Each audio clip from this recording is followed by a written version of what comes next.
Our guest speaker, Dr. Joseph Bernard, works with a program called Reconnections, focusing on addiction and those with mental health issues. He is leading groups and working with addicts and alcoholics right here in our county and in our community. He is assisting them to leap beyond their dependency on the familiar and inviting them to seek the extraordinary. Dr. Bernard says that beyond the ordinary mind is a doorway, and it'll take us and help us make a leap in life. We are not just our body or even our mind. We are contained within consciousness where everything resides. Together, we will explore a deeper way of knowing who we are beyond the routine noise of our lives, and instead take a leap into endless possibilities. Please welcome Dr. Joseph Bernard.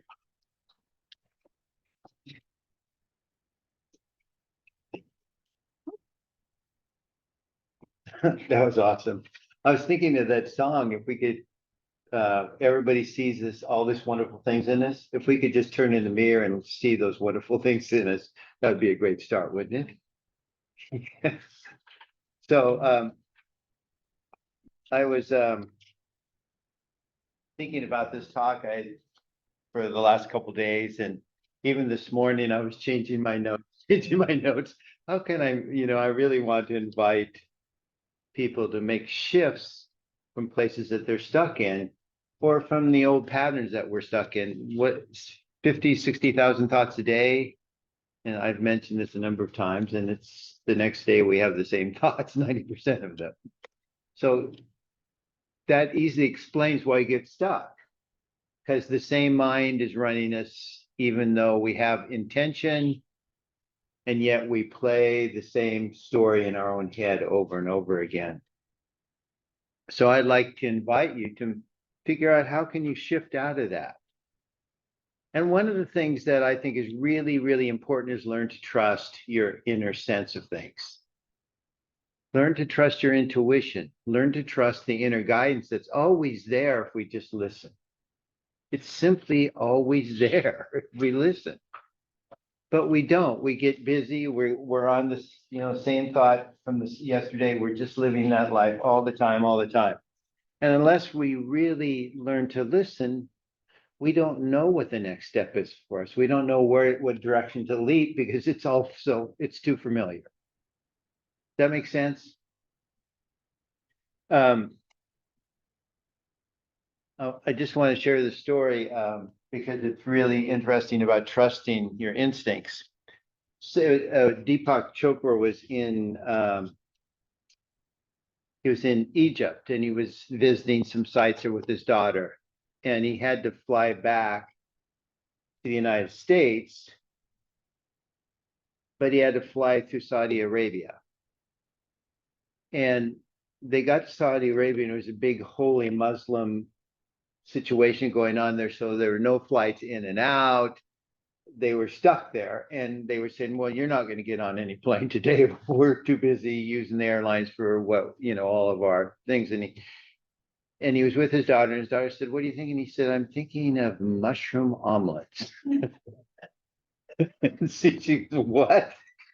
He said, I'm thinking of mushroom omelets. I don't know why I'm thinking it, but that's what I'm thinking. So the day went on. They're waiting, hoping. Daughter's talking to the people at the airport. Can we get on a plane? At first, they were being checked out because they're not Muslim. They're in this holy high Muslim holiday, and they're in Muslim country, and they're being looked at. They're being questioned, and this goes on and on and on and on.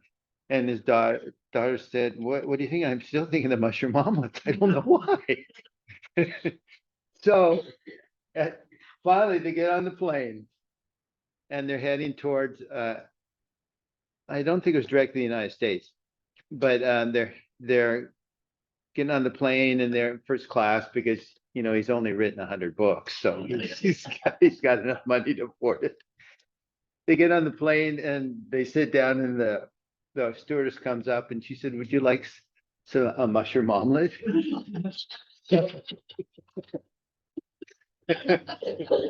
So if you know Deepak Chopra and how he is, he would be trusting that this message is coming through him.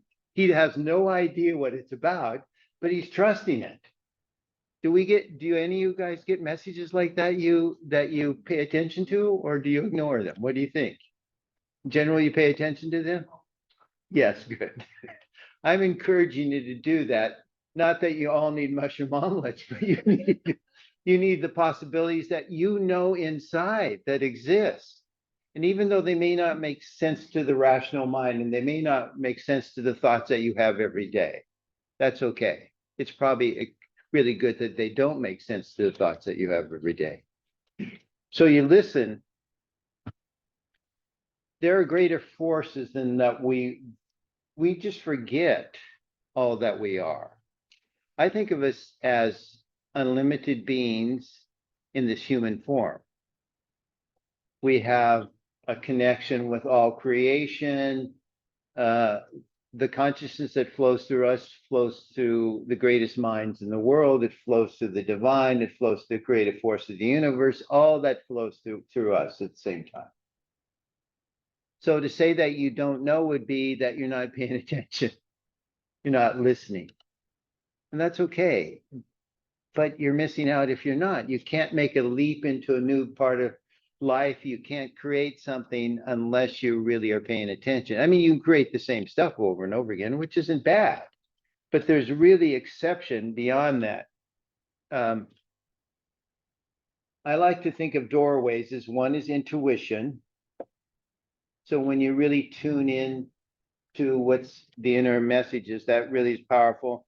When you tune into what I would say is big mind instead of your ordinary mind, and that you might see that as intuition, but I think of it as something separate because big mind is just always there. How can I take this thought into a bigger expression? How can I take this thought into something more expanded?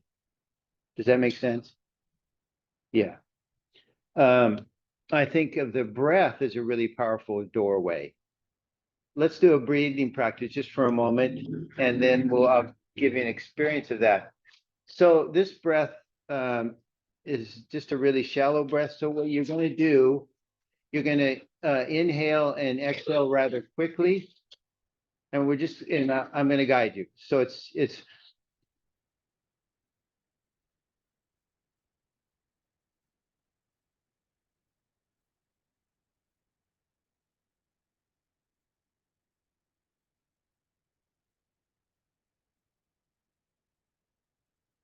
now I'd like you to move that energy that you're generating down into your center. And I'd like you to push it down as if you're pushing it to the base of the spine. And keep the breath going.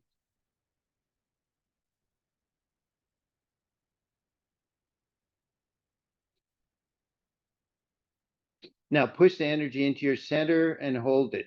And hold your breath. Push all the way down into the pelvis.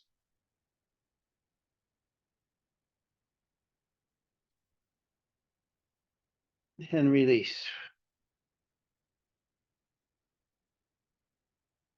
What does that do to your energy? Do you feel that energy? Yeah.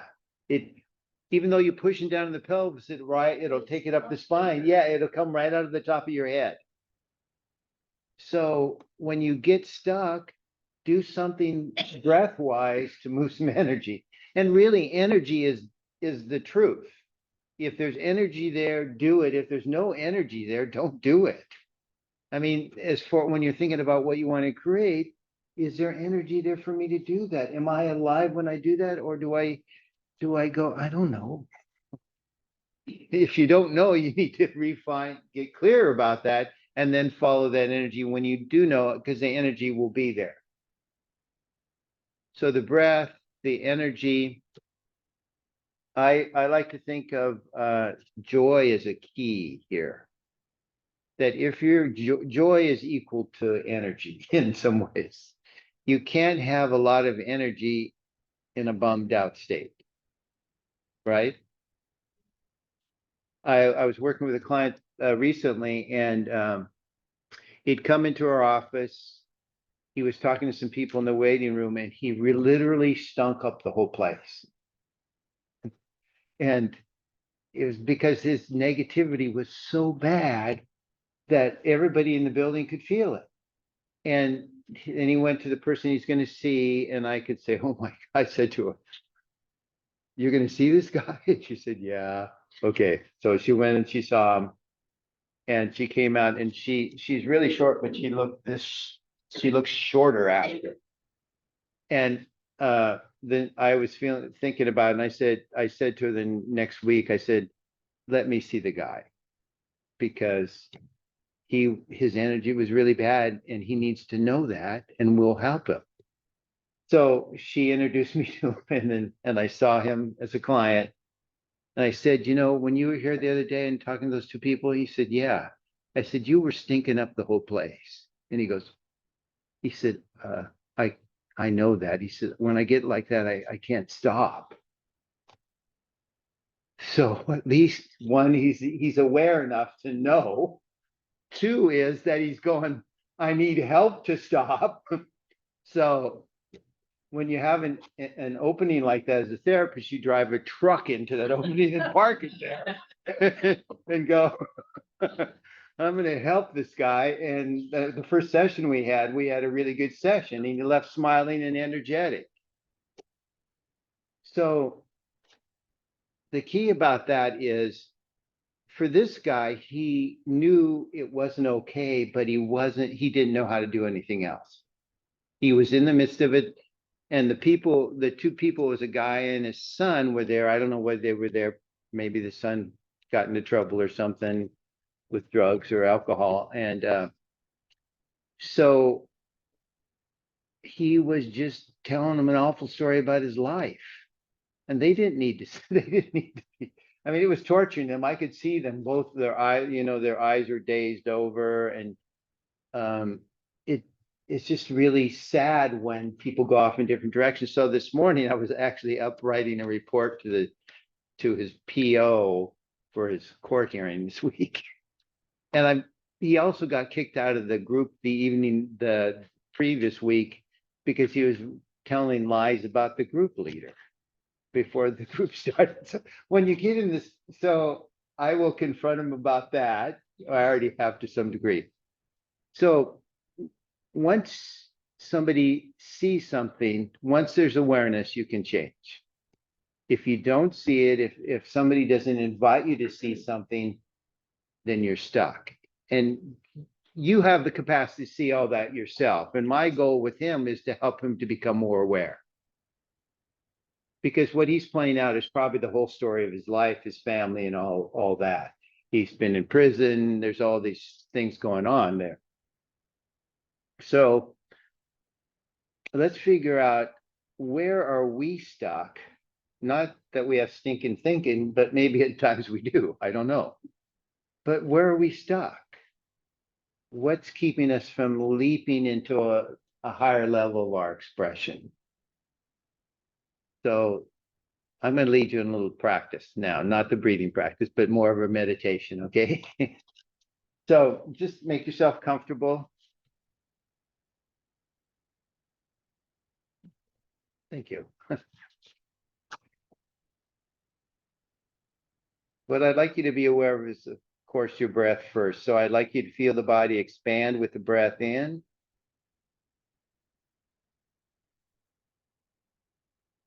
And I'd like you to feel the breath relax and release with the breath out. Feel the body expand with the breath in. Feel the body release and relax with the breath out.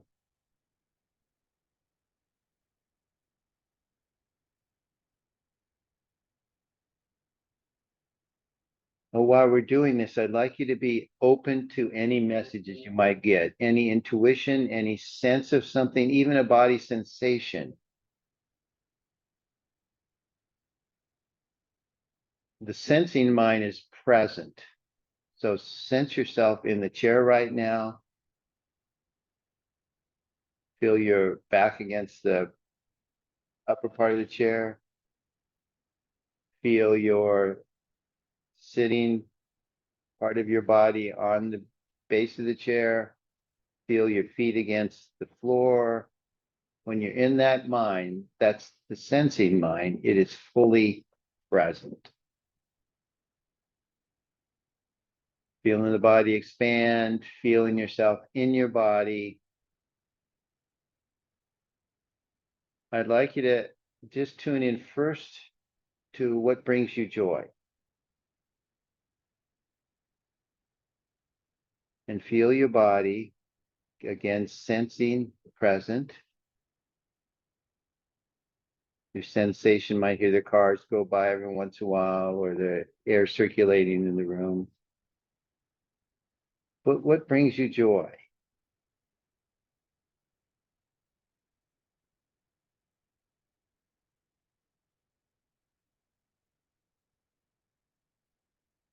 Another question you might ask yourself is what makes you feel alive?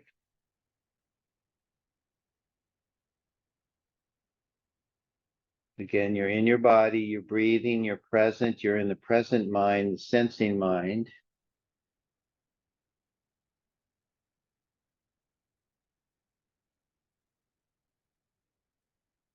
So if you have a sense of something that makes you feel alive or joyous, I'd like you to then take the next step, which could be a leap, which is how do you make that happen? How do you do what brings you joy? How do you do what makes you feel alive?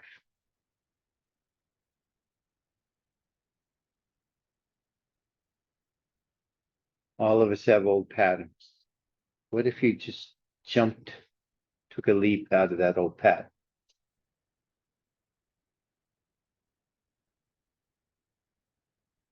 What if you left some of your old thoughts behind and saw when an old thought got in the way of something that would bring you joy and you stepped around or jumped over that old thought?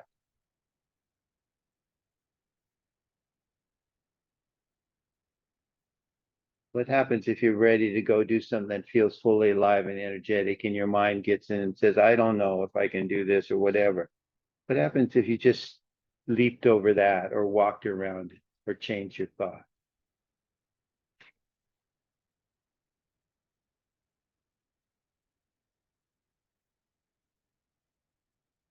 In the body, breathing now, still feeling the expansion of the body with the breath in, sensing the chair underneath you, and the air circulates through the room, and present to what's in your mind about what brings you joy, what makes you feel alive, energized.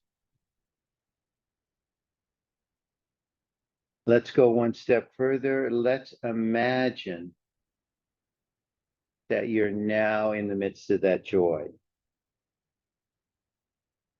Maybe you've always wanted to sing and you're just singing and singing. Maybe you'd like to walk out in nature and you're doing that now and you're surrounded by the sounds. Maybe it's doing something that's very energizing to you and maybe totally unique to you and you're doing that now. What does that feel like? What does your body feel like? Even just imagining it, what does it feel like in those states?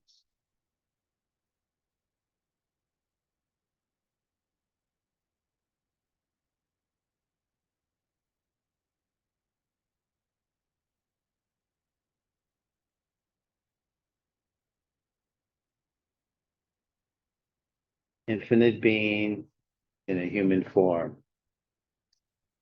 Think of that. There are no limits to what you can do. There's no limits to the joy that you can have. There's no limits to the energy you can feel. No limits to how alive you can make this life. Because you're still here in this body. You can do it.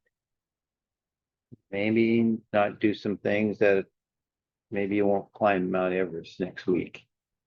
But there's so many other possibilities. And maybe you will climb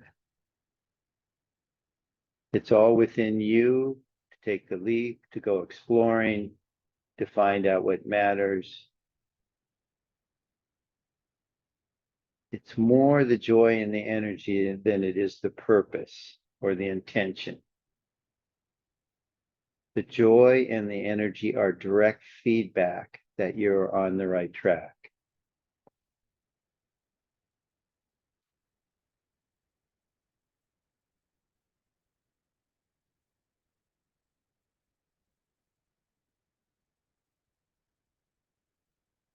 Feeling this, sensing it, and when you're ready, come back. Nice and gently. I want you to remember what this feels like very clearly so that you can take it with you when you leave today. Take the image, take the joy, take the energy, take the aliveness, take the possibilities that you want to have in your life. Take the leap with you.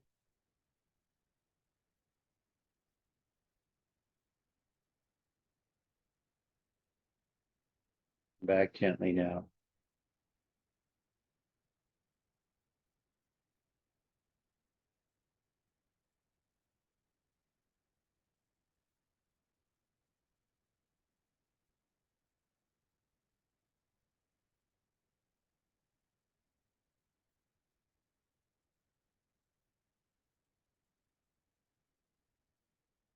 Come back all the way now.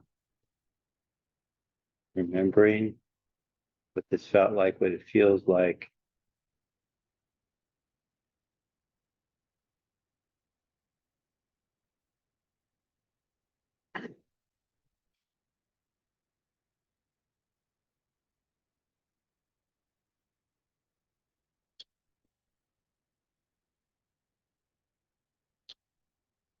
When people are hesitant to come back, that's good.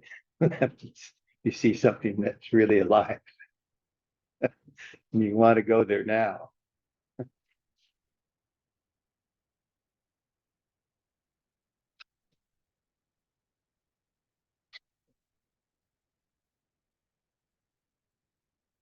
All right. You have some sense of the doorways, how to get there. You can get there. Let me know how it goes. Joy and energy. Okay. Thank you.